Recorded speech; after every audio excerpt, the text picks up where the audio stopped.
Hello, everybody. Welcome to Good Morning, Good Night, Episode 6. My name's Matt Demers, and this is the podcast where we just talk about gaming, life, esports, careers, all that other stuff that we use to distract ourselves from the pending apocalypse that is COVID-19. No. I didn't plan that. I was just like halfway through. That got dark really fast. Yeah, I was about to say, I was like halfway through that intro. I was like, let's take it in a dark direction. Clearly, I don't know. Like I said, my name's Matt Demers. I'm here with my friend Will Chobra. How's Korea doing, my friend? Korea's doing okay. Obviously the whole world is affected by everything right now, but Korea's doing fine. It's very, very warm now. Nice. Like full on spring, which I guess it should be because it's mid-April, but also, having lived in LA for the past 4 years, changes are, for LA standards, they're big, but it's like always sunny, et cetera, et cetera. Do you guys use, and it actually do you guys use Fahrenheit no, you guys use Celsius in Korea?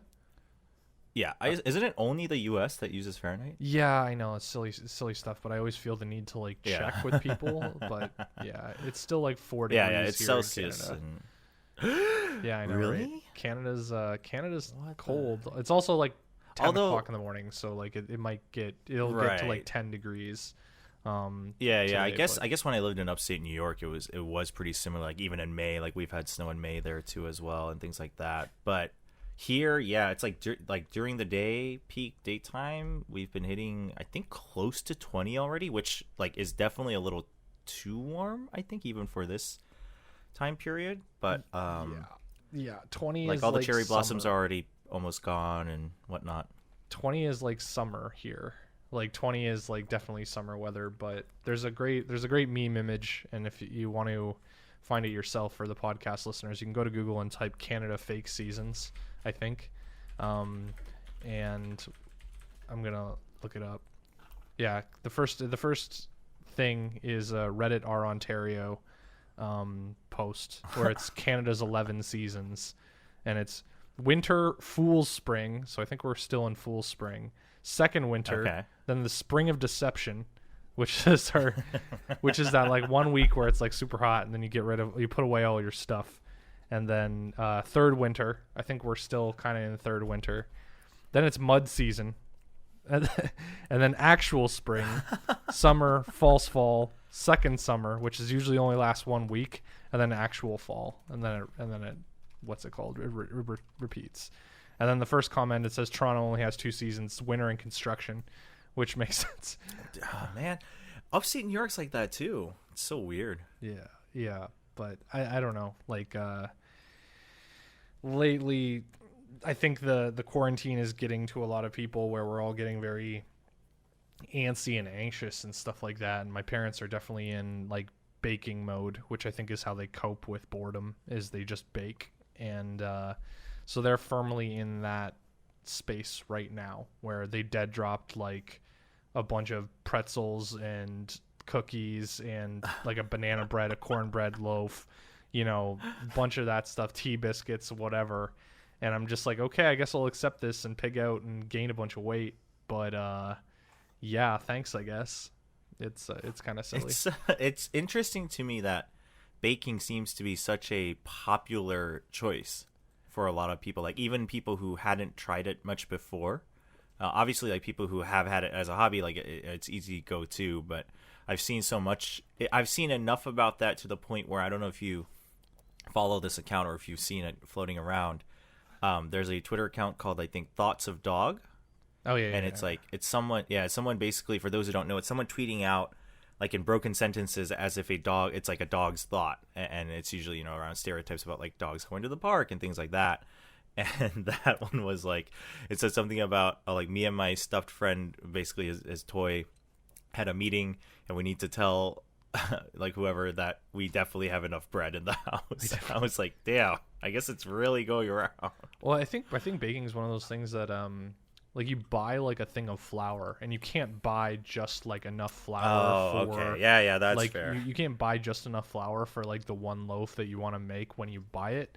Right. So you always have these baking ingredients that are just sitting in your pantry or whatever, and it's very you can't really use them all unless you're like purposely baking. So it probably makes it a little easier for people to look and be like, okay, what do I have in my pantry? What do I have as a, what are my inventory looking like? And then it's like for bread or for like other things, all you really, the thing that is keeping you from making them regularly is time. And now we have a bunch of time on our hands, right?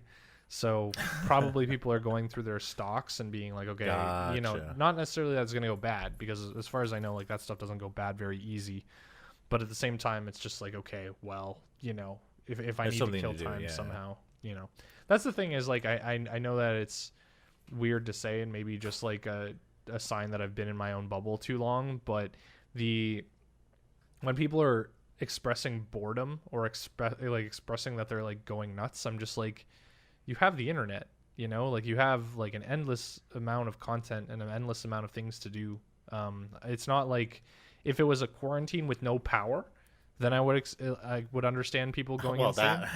that. Yeah, that's a completely different thing. But that's also an age thing where it's like probably, people our age probably don't have as much trouble with it as someone older whose default state isn't on a phone or isn't on a computer, I guess. So I don't know. It's just interesting. I mean, it's also just, again, like I think people not realizing how much of their life is spent in a social setting, right? For people who go to an office every day, like even I know even people in a similar age group as us, and especially also working like in esports or gaming, who have slowly been, saying things like they're going nuts or they just can't stand it, and it's like they. I think, and for those, like, not the super extroverts, because they pretty much predicted that they were going to go nuts like day 2, but even those people who are introverted, I think they don't realize it. And it was really the same for me, right? When I left ESL, because I had been in an office setting for so long, starting with OGN, like, even though I had experience working from home, it was pretty weird. Like, there were times in the day where I was like I could just watch more stuff or read more or play more games or whatever.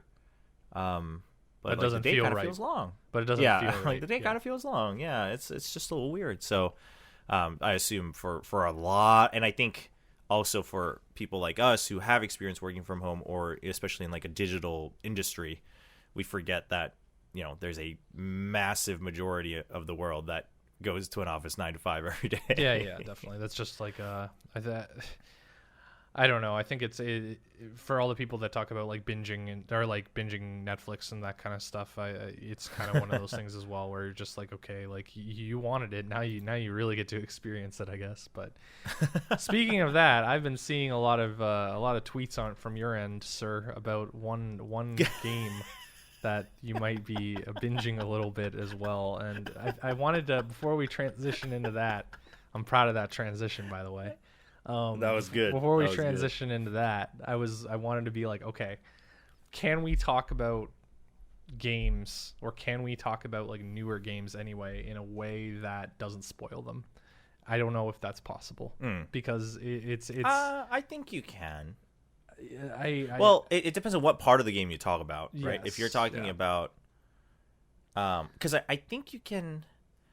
Well, okay. It also depends on where you draw the line for spoiling. Because, for instance, if you talk about the impressions of like a game or a movie, let's say a game made on you, that could set expectations, but it doesn't necessarily spoil it, right? Like if I say I was blown away by the cinematics of a game, it's like I didn't spoil anything story wise, but I do set an expectation. Well, I think people so can. I think people can think critically and think about your excuse me, what is your subjective opinion, rather than like something that you're promising. If that makes sense, it's like if you say that you were blown away by the cutscenes or whatever, it's like people need to be trusted in order to say, okay, that's just Will. That's Will's opinion. And I think that like in like hard and fast terms, I think that anything that was in the demo is pretty fair game, because the demo is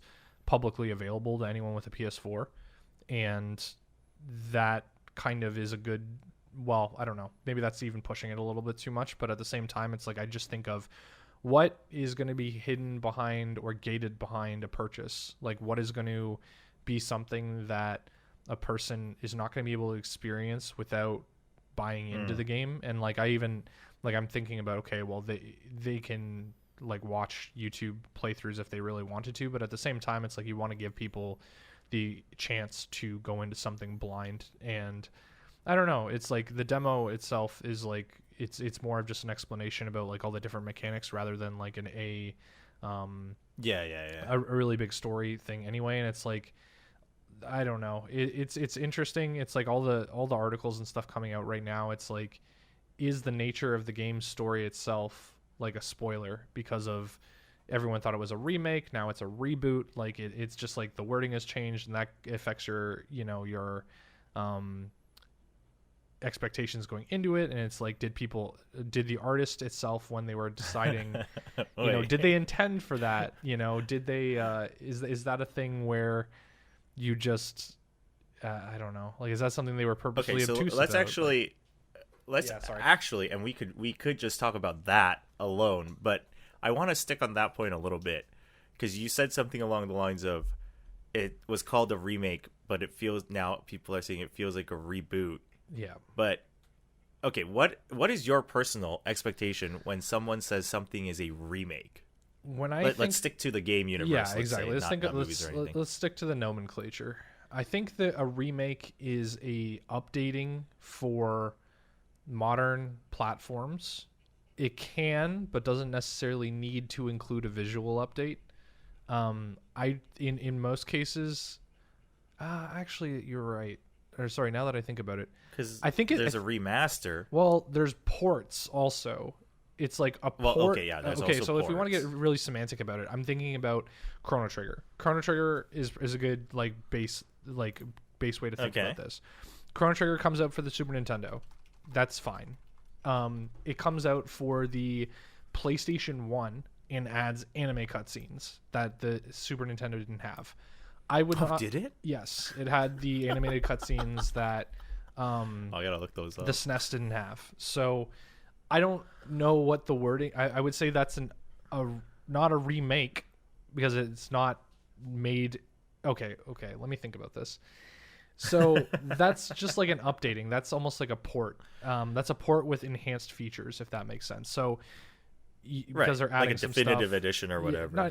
Definitive edition, or just that's a technical limitation. Yeah. That's a technical limitation. The Super Nintendo can't play FMVs, or they can't play video files or whatever. So that's like a technical limitation that they're overcoming.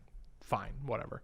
So that at that point, after that, you can consider that a definitive edition, because no other versions of the game came out until like the DS and mobile and stuff like that. And the DS added a dungeon. It added like 2 dungeons, I think. So you could say that that's a a remaster, I guess, because like you could say that's a remaster because they added things like the second screen being useful. So they're like expanding based on what the hardware can give. They said, okay, we'll throw all the menus onto the bottom DS screen, and we'll make it so that it's less cluttered in terms of the battle screen and stuff like that. The game still functions the same way. And maybe that's a good way of thinking about it, is that the game still functions. If you played Super Nintendo Chrono Trigger, you can jump right into Chrono Trigger for the DS because you know how the game works. And the game has not changed whatsoever. And a remaster, I would like to think, is... thinking about it cynically, a remaster is a way of selling the same game on a new platform and making people think it's special, when really it isn't. It's like, okay, you got like the Yakuza remasters, which is you call it a remaster, but literally you're just putting it on a new port, like you're putting it on a new system, like and being able to get another marketing cycle out of it. It's like, okay, maybe the game didn't do well the first time, or maybe we just want to squeeze that sponge a little bit, but okay, we're not really adding anything from PS3 to PS4. We're just we're just slapping a new coat of paint on it, making it work with the PS4, and then calling it a remaster. And it's like, okay, well, usually remasters also include all the DLCs and stuff like that. Like I think that Persona 5 did that with Royal. But I wouldn't call Persona 5 Royal a remaster. I would say that it's like more of a Well, yeah, they added that's like, an expansion. straight up content. Yeah, that's like an expansion. Yeah, that is an expansion. Yeah. And we wonder why it's so hard for people to get into gaming when we have all these different like vocabularies of remaster and remake and reboot and definitive editions and expansions and stuff like that. We wonder why it's hard for people to get into this hobby sometimes. So Chrono Trigger, like, then Steam comes out. And for people who don't remember, the Steam release of Chrono Trigger was abysmal. It was terrible. I didn't even pay attention. So I've only ever played the SNES version, just for clarity. But so I've played it, so... Chrono Trigger comes out on Steam, and Square Enix does this stupid thing where they think that everyone is going to hate all the old sprites of the characters in their games. When they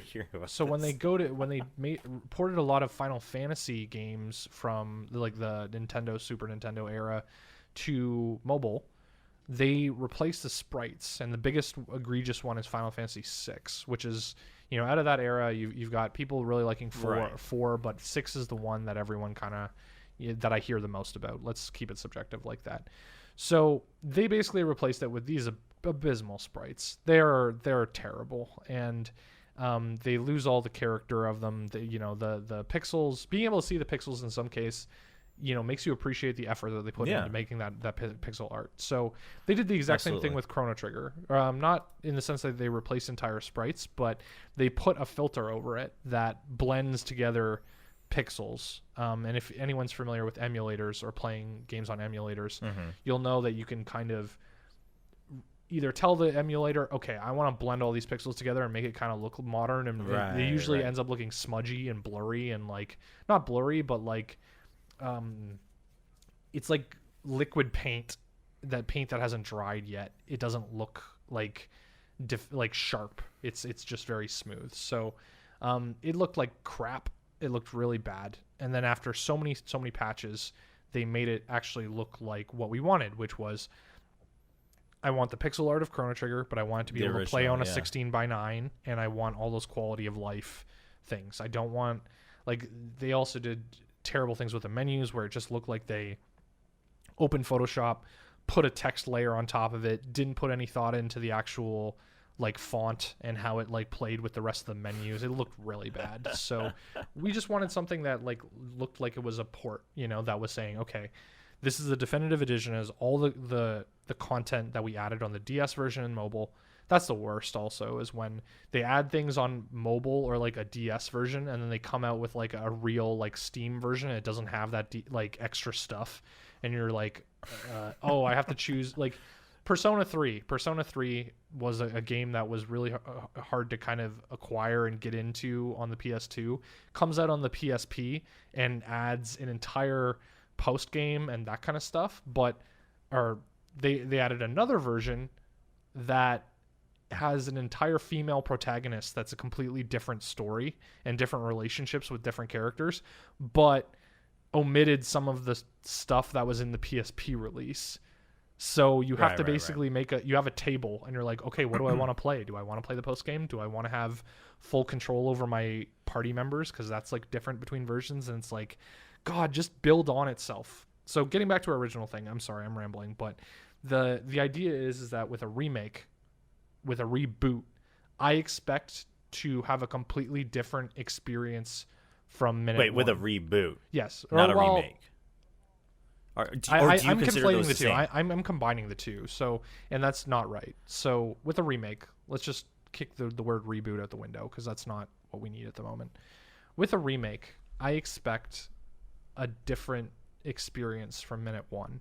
I expect to not be able to pick up the game. Like if I had a PS2 and a PS3, and I had Dynasty Warriors 4, because that's the first PS2 game that comes to mind, or Ratchet and Clank Up Your Arsenal. If I had that and I was playing it on the PS2, if I booted up my PS3 in order to play a remake of either one of those games, I don't expect to have the exact same experience, only better graphics.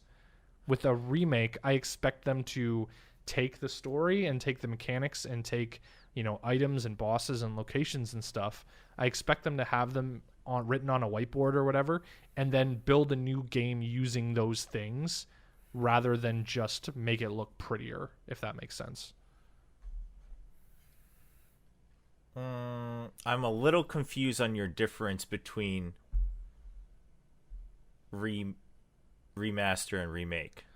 Remastering takes the code base of the old game and then polishes it and makes it work on new systems, while a remake is making things from scratch.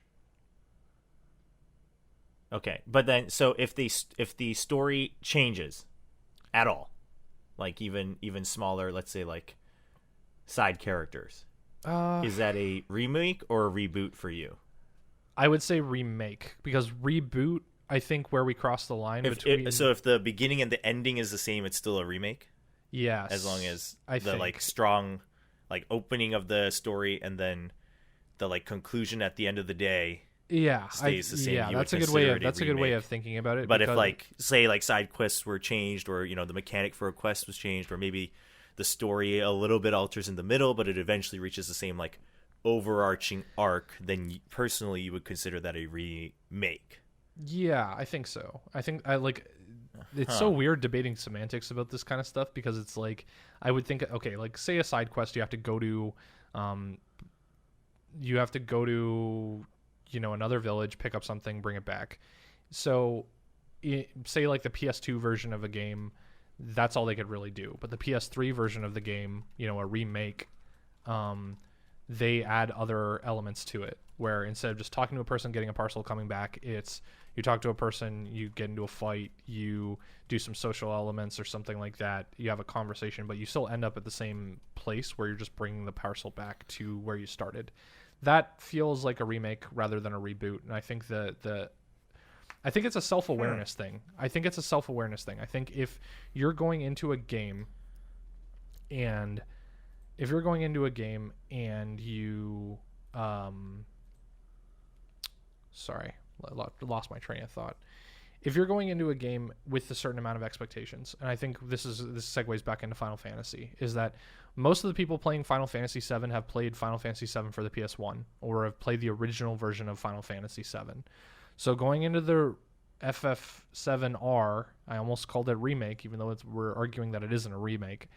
They have but we should be clear that it is called remake. Yes. And personally, having not experienced Classic until I just played like 3 hours of it, I have no problem with it being called a remake, just so we're clear. Yeah, of course. Which is why I asked you that question. I want to share my thoughts on that after you finish your point here.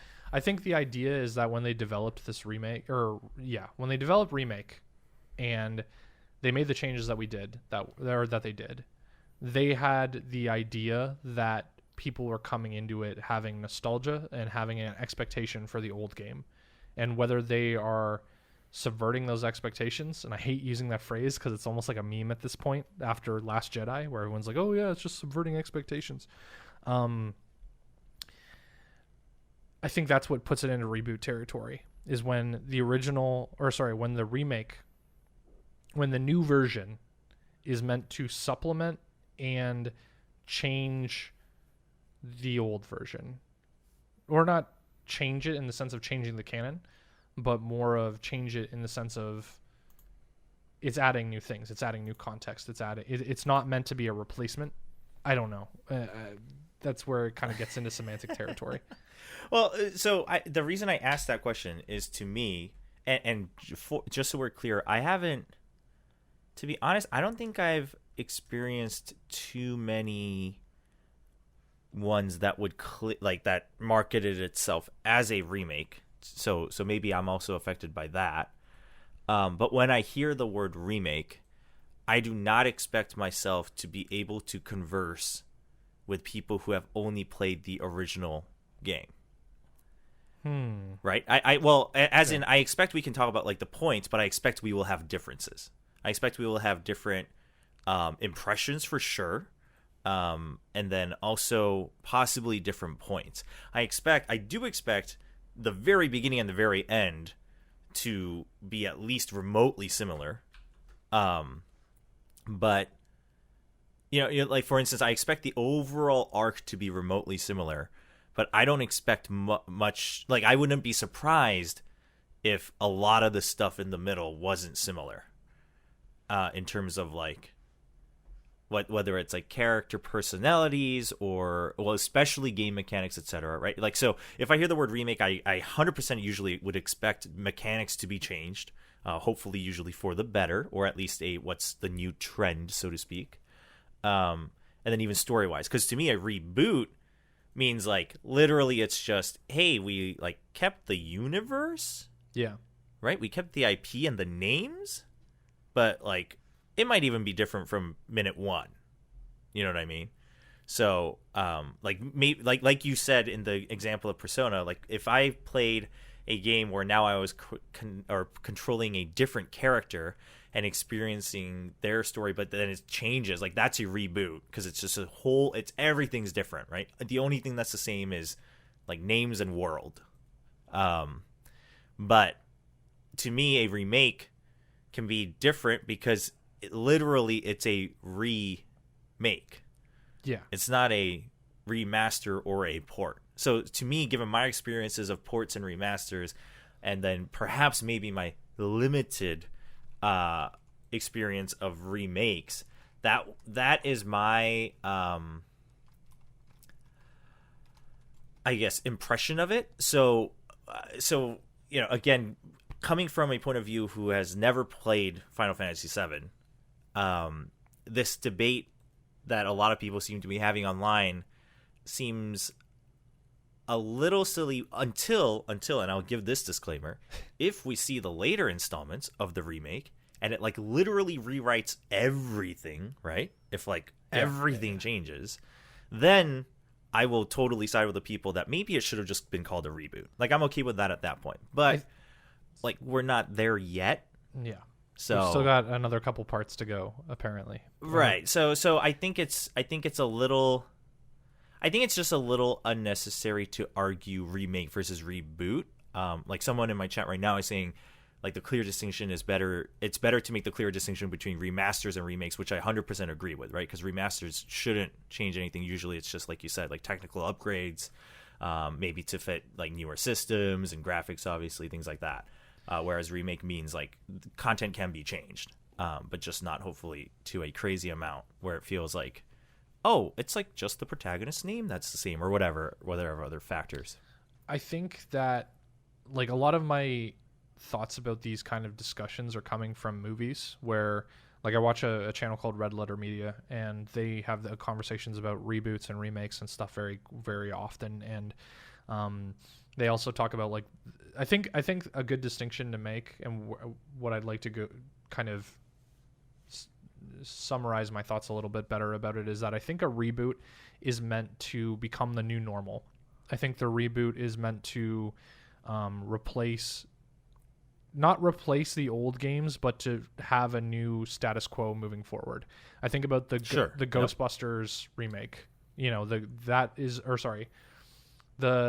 2016 Ghostbusters movie is a Ghostbusters reboot because that, hypothetically, you know, if it was received better, was planned to be the new normal moving forward. It was meant to be the new universe and, you know, a bunch of other stuff. And part of what I think makes it a reboot is that all the old actors were given cameos in that movie, but not as their original roles. So that kind of goes back to what we were saying about, like, you know, same concepts or same like events, but they just kind of like move differently.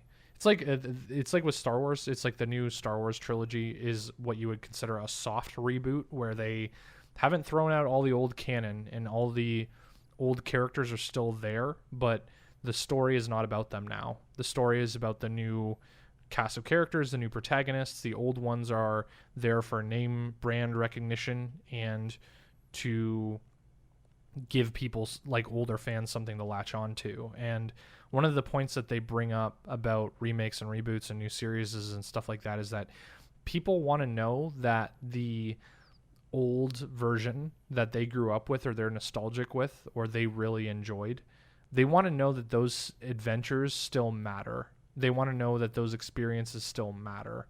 So especially when a new version comes out and seeks to kind of either supplant that or to say that it doesn't matter anymore, whether it's, not in canon anymore, or it's just like, events don't matter as much, like maybe hypothetically a really like heart-wrenching scene or something like that, like a remake or something comes out that puts it into new context, that all of a sudden it just strips the emotional core of it away. They want to know that like people who have attachment to these kind of things, they want to know that that time isn't wasted and that time isn't is being treated with respect, I guess. And I think that's why I fell out of American comics really quickly, is that in the early to mid 2000s, both Marvel and DC went through a lot of ways of saying, okay, we're rebooting our universe. And for me, after a while, I just started thinking, damn, they don't really care about me as a consumer. They don't really care about a person that is invested into years and years of canon with these characters and their adventures and their, that passion from their fans. It ultimately doesn't matter because they're casually saying, okay, well, all these side characters that you really liked and all these like situations and these adventures, they don't matter anymore. And the ones that aren't changed by this reboot is the ones that make people, or the characters that make people money. It's like with DC Comics doing their major like big reboot, I think it was like 2000, I want to say 8 or 9. All the big name characters did not change. Like Superman, Batman, Green Lantern, Wonder Woman, they did not change because they made money. All the people that did change were all the little side. Yeah, exactly. You're not going to change Batman. Are you kidding me? Like, you can't change Batman. Is that okay? So before any of our listeners come at me with pitchforks, I should say I've never been one to have a huge fandom about anything. Yeah. Whether it's music, movies, like I'll have my favorites, right? Like I'll have my favorite characters. But so a good example, just to, I guess explain where I'm coming from, is my favorite game of all time is Mega Man X. But like if they quote unquote rebooted that and changed like Mega Man's like history, right? Yeah. And what he could possibly do in an X suit and all that, like it wouldn't bother me because I would just be like, oh, that's like the new future they want to take it in. Cool. To me, like Mega Man X on the SNES, the Super Nintendo, is what matters to me, and like that's fine. I may not be able to connect with, kid to not sound like a boomer, but quote unquote kids these days about Mega Man X if they did that. But like I'm okay with that, right? Because I can talk to my friend about it who grew up on it. So and I do think comics are also a whole. Comics also seem to be, as someone who's not involved as deeply in the comic world, I think universes seem to matter a lot more in the comic world than some other mediums. And maybe it's because of what you said of how much that seemed to matter originally and then going through reboots, etc. So people are more now attached to like trying to preserve things. I don't know maybe where it comes from, but because it seems to matter more, maybe it was a bigger deal. But is it not okay to accept that, like, maybe you want to keep a brand name, right? So if it's comics, it's like Batman, or if it's, Final Fantasy VII, it's Cloud, or, if it's, I don't know, right? If it's like movies or whatever, it's a different character, but you want to like try to cater it to a whole new generation and maybe a changed world culture that maybe can't connect to it as well, like the older version. Like, isn't that okay? And then I can just treasure the old one myself with like my group of friends or family or whoever. I think it's more about just having a satisfying conclusion, and I think it's more about having that kind of finality. And I think that one of the things that really got to me, like I said, with this whole DC reboot was you didn't really get any kind of conclusion to the stories of the people that you cared about. And because of that's different, yeah. Well, because of the nature of comics where, a secondary character can get their own run of a comic book, but it isn't necessarily guaranteed that that book is going to survive, where like in terms of a business sense, where Batman obviously going to have a weekly comic book or monthly comic book for, they aren't going to cancel Batman. But for the side characters, where I'm saying that it affected me more was being like, oh, I actually don't get to get any finality to any of that character's story, where maybe their solo book got canceled, and then the only place that I can see them is in a team book. So like hypothetically, if Robin got his own solo book canceled and the only place I could see Robin was in the Teen Titans comic, and then this event happens and all of a sudden there's no finality and there's no conclusion to that person's story. It just different version, old version never existed, relationships that he built, it doesn't matter, supporting cast gone, that kind of thing really burns people. And I think that's the difference. But okay, I think that's the difference in bringing it back to Final Fantasy. It's like the idea of the response, the potential, like, I don't want to say violent response, but the like violent reaction that people have. It's a protectiveness of saying, I've invested all my time into this, or not all my time, but this represents, a lot of positivity in my life or a lot of fandom in my life. And now this new version is going to come around and have the conceit of saying the stuff that we are potentially changing or adding to this story is also going to retroactively go back and say, this is now the new canon. Not in the sense of replacing it. And that's where we're struggling semantically to explain it without going into any major spoilers. Well, I don't think even reboots technically don't mean to replace, right? Like you said, they just mean to set a new starting point for times to come. I don't think anyone, maybe some creatives are out there like, I can make a better version, but usually reboot also isn't like intended to make people forget that, like say Ghostbusters Star Wars had happened or whatever, right? Ghostbusters 2016 can't replace Ghostbusters the original, because that's such a great movie, and there's no kind of there's no way of replacing it. It's still there. I think the cynicism a little bit on my part is saying that like reboots do heavily, they bank on the name recognition of the old thing and all the feelings and positive positive karma that the old thing built up by being good in order to sell the new thing. And what we want as fans and what we want as people passionate about these properties, they're marketing to us because they know that we're really passionate about that old thing. So what we want to see is we want to see a respect for that old thing. We want the people that are handling it now, we want to understand that they get why it was special. If someone makes a new Ghostbusters movie, we want to be able to trust them to know why it was good. And if they don't know why it's good, it's just kind of like, ugh, it sucks. This is painful. I guess I should also ask, did you play, I'm assuming you haven't played Final Fantasy VII Remake. I have not. I'm okay, and then sorry, I have a couple more questions. Sorry. Yeah, that's fine. Did you play the original? I have it on Steam and I have it on Switch, and I have not played a significant amount of it. I haven't beaten it yet. Okay. So, because I think the difference is, like, for instance, the difference between, say, like comics or even like movie series, so anything that has like more than one quote unquote iteration.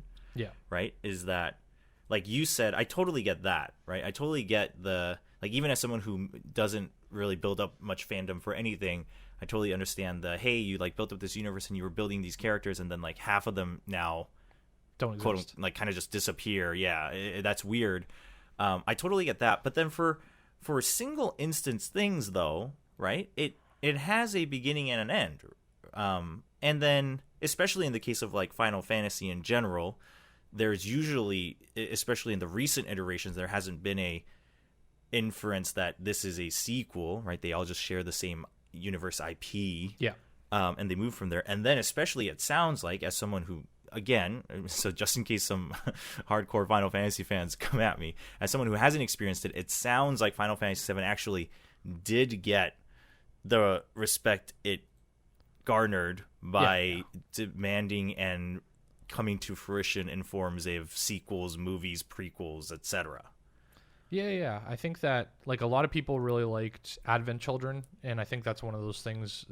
Final Fantasy VII Advent Children was like the movie they made, and it took place afterwards, and I read an article yesterday where it makes a lot of sense, where someone was like, oh yeah, the ending of Final Fantasy VII, the original one, is actually very ambiguous, where it has a very final cutscene, but it doesn't final events of the game happen, but it doesn't like do the I think the word is denouement, where it's like, okay, evil is defeated, let's see what happens afterwards, like for like 5 minutes, where you get to see like, you know, apparently that just didn't happen, like where the evil is defeated, but then you're like, okay, well, what happened to the world that we love? Did everyone survive? Did everyone, you know, how is everyone moving forward in a message of hope kind of thing? Apparently that didn't happen with Final Fantasy VII.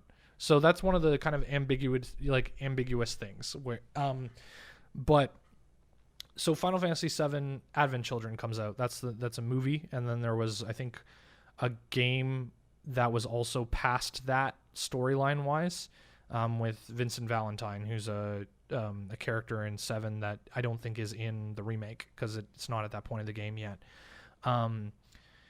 So people, you know, can choose whether to accept or not accept that canon. I think it's a little easier to, I think it depends on the success, because that Vincent Valentine game that I was saying, people can ignore that because that wasn't so big that or successful that all of a sudden that is going to be the new normal moving forward.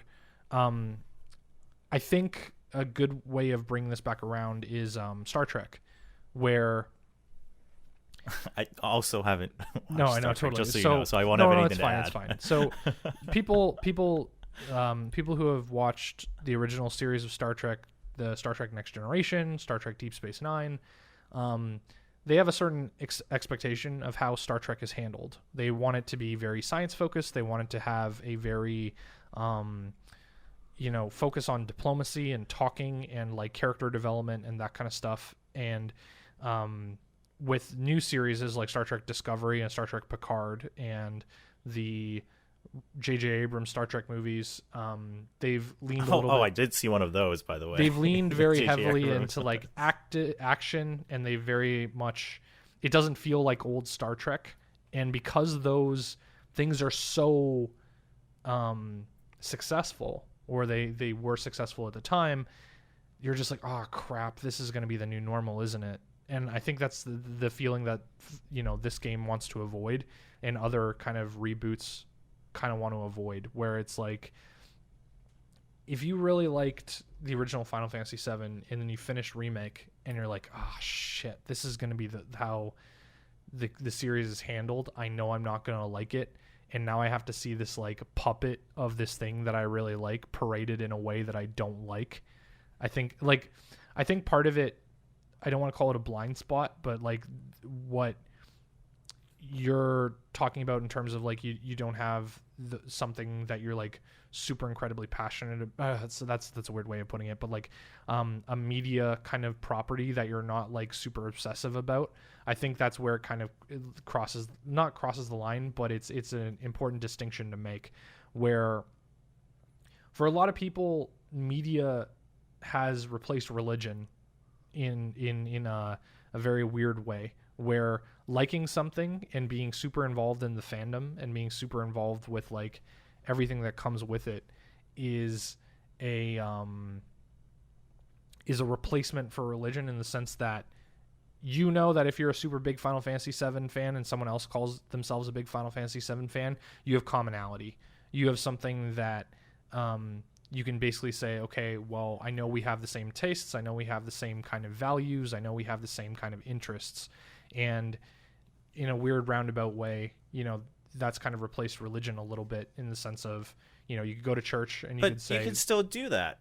Like, even if a reboot comes out, you can still do that, right? You can say, well, I really like the OG, in this case, Final Fantasy VII, or I've only played the OG one. And if they say the same, you still build like that connection doesn't disappear with people who still have it. But right? It becomes more difficult, and it risks becoming the minority. So if hypothetically, okay, hypothetically, go on, like I said,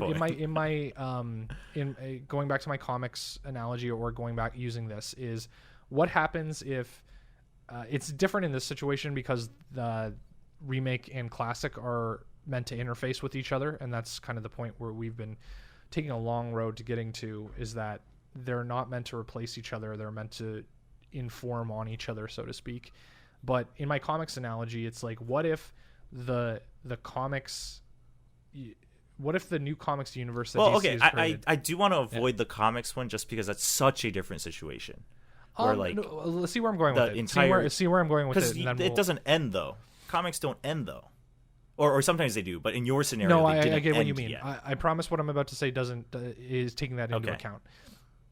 What if the new reboot is where the majority of the fan base comes, and you hate the new thing, so all of a sudden you don't feel like you have a place in the fandom anymore. You don't feel that you have a place in the congregation anymore. You feel that your opinions are now, or not opinions, or your preferences are not valued as much by something that you can't control. You know, you can't make the decisions on how the game is being treated or how games are developed using this property that you loved. And if you're the type of person that has put a lot of your personal growth or personal affection or just like attachment into this thing, it can be very heartbreaking for people to all of a sudden say, well, I don't matter as much anymore. Like the thing that I liked doesn't seem to take me into account anymore. I don't have a place here anymore. And especially with online relationships, or being the one weird kid who likes anime in your small town, not having that place online anymore, or not having a place that was once comfortable and doesn't exist anymore, can be really, I don't want to say harmful to people, but it can be very disappointing. And how you deal with that disappointment, is how you deal with that situation. Okay, so being heartbroken is, that's, first of all, that's obviously very subjective. And second of all, I think that's more than understandable, right? Because you have an attachment to something. Like for instance, I'm actually trying to think of what was the strongest, because there was, I think it had to have been a movie.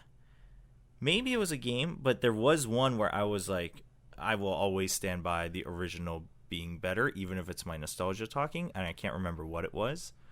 So again, I don't build a lot of fandoms for myself, but so like in that scenario, like I get it, right? Like for instance, even seeing like even for remasters, like, right, if I see a new one not doing well, or even, say getting popular, but I think it changed too many things in terms of, let's say, like the looks, because they were trying to upgrade the graphics and they changed the looks of characters. Like I get disappointed, right? Because I'm like, oh man, like that's just not the impression I had, or that's not the imagination I had in my mind. Or say, I guess a good example is if books become movies, right? And a character is portrayed in a way, I'm like, oh man, like that's not how I imagined it in my head.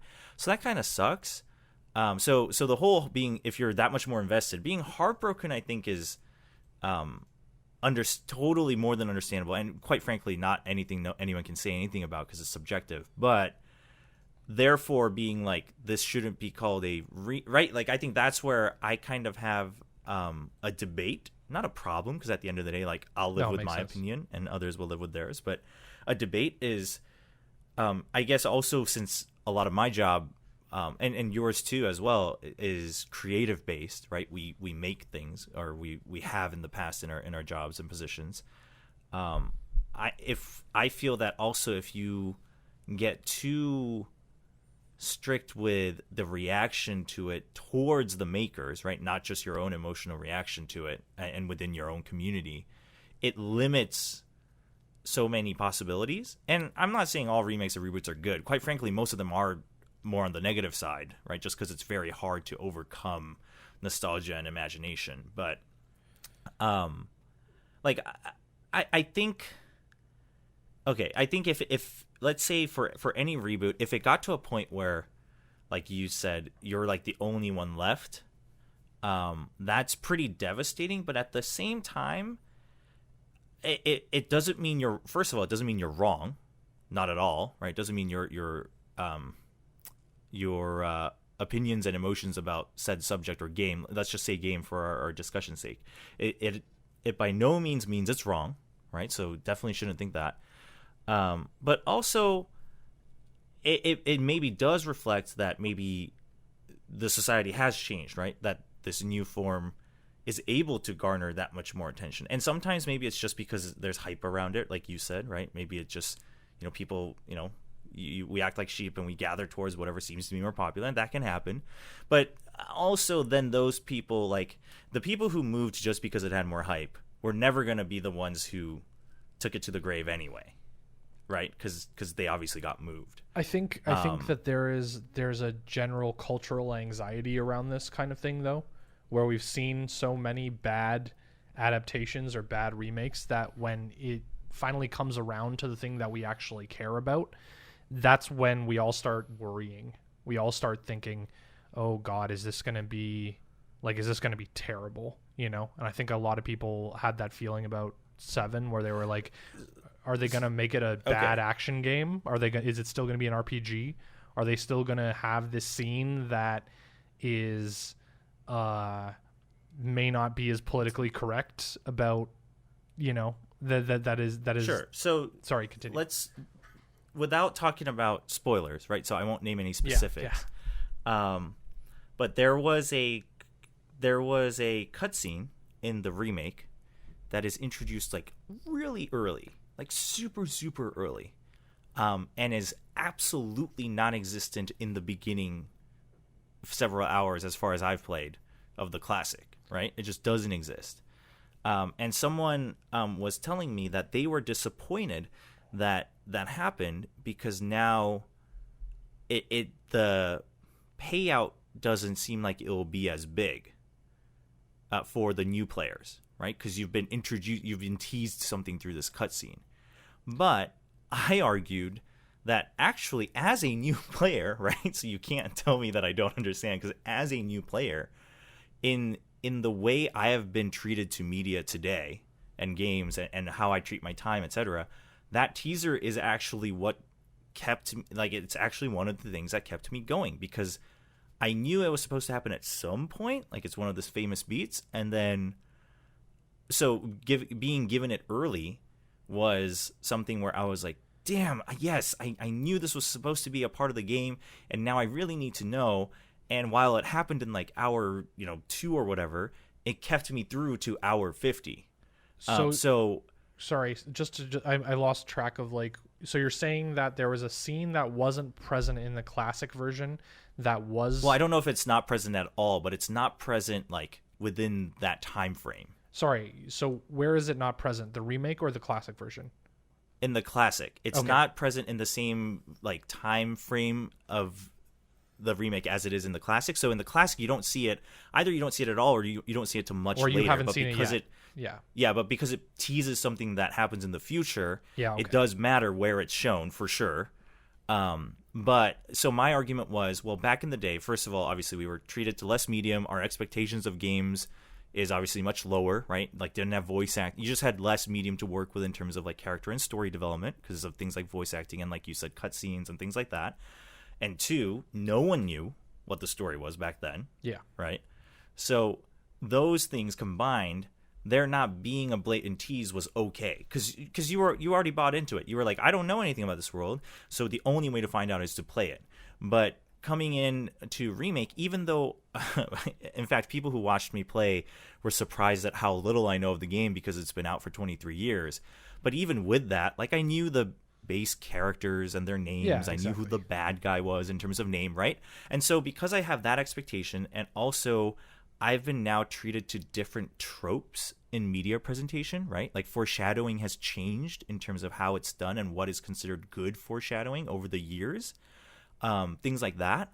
To me, being teased something like off the bat was like very high hype levels as a newcomer. So that's one where I feel that's an example where I feel, yes, it technically changes your impression of the story and maybe potentially changes the story at all. But like, I honestly think with the little knowledge I had, but the very base knowledge I had of names, if that tease in any form didn't happen at all in the first like 30 hours of the game, I would have sat there just being like, when can I get to that part? Because I knew it was supposed to happen I knew, the foreshadowing or foreshadowed event was supposed to happen at some point, right? So I would just be waiting because I knew what the who the bad guy is. So things like that, I think, is one where you do have to accept, especially if it's been like over 2 decades, especially in a generation like this where media itself has just changed technologically and emotionally so much. I'm not there to say that, oh, the old way of presentation was bad. Definitely not. But that also doesn't mean the new way of presentation or story construction is bad either, right? It's just geared for a different world scenario, an environment. Totally. Like, the thing is that we're not trying to have this discussion in a way of just being like, okay, old way good, new way bad. But at the same time, it's like there's a small part of me that wants things to stand on their own 2 legs and to not have their success or failure reliant on what people know about the thing that it's referencing. With, especially you were saying, things have changed in the sense of information where, like, I know half of the events of Final Fantasy because I was bored and wasn't invested and went to a wiki and read, because that's what I do for fun because I'm weird. But at the same time, I don't want my enjoyment of that hinging on things I know that are coming, if that makes sense, or things that I know that are supposed to be there. So if the game can stand on its own 2 feet and someone who's never played Final Fantasy and never wiki dived and is just like, okay, I don't know anything about this, can still enjoy it, that's fine. But it's still, so I don't want it leaning on a crutch. As a disclaimer there. Yeah. As a disclaimer there, I would say if I did not have a way to play the classic, or if I didn't, obviously there's no way of me not knowing it existed. But So let's say in a world where I could not play it, right? Let's say it was only released on the original console and there's no way of acquiring it again now, I would be totally fine waiting the next 3 to 4 years for the next installment of the remake. So from coming as a newcomer, I think it stands completely well. I was very confused, but I guess the difference is because it's a remake, I know there is more story to be told, and also they clearly tell you that to be at continued, the end, just in case you're confused. Yeah, just in case you're confused, like they tell you it's to be continued. So since I know it's to be continued, I'm actually totally okay with getting literally 0 answers, right? The only reason I'm currently playing Classic is because I know that it exists, and I think it'd be fun to have that discussion with people. So it's like a movie. So I guess my concern is people being emotionally affected by remakes and reboots. Fine, totally understandable.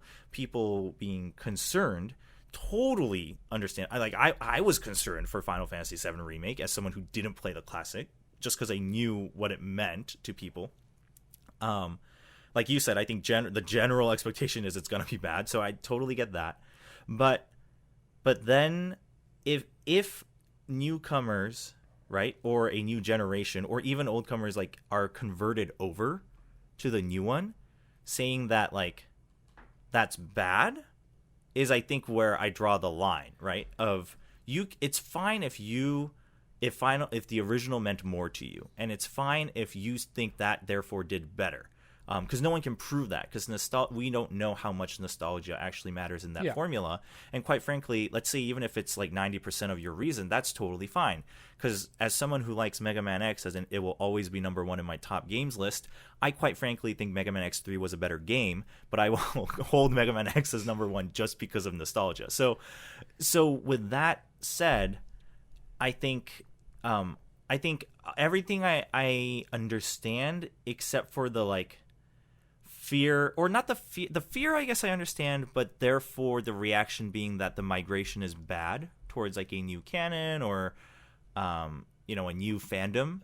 Because to me it just means either the world's changed, or it just it's a new generation who maybe just didn't have enough background. Well, I think it's I think it's just I think it's a cynicism thing, right? It's like, wrapping this all up is that I think it comes down to a cynicism. It comes down to, are you arguing that something shouldn't be made just because it might be bad, which I totally agree is, like, that's not a good reason to not move forward, if that makes sense.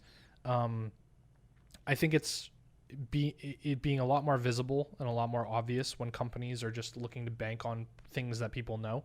I think people are a lot more aware of that right now, and especially if especially with movies, especially whether there's no original IP Yeah. anymore. It's pretty much all sequels and reboots and that kind of stuff.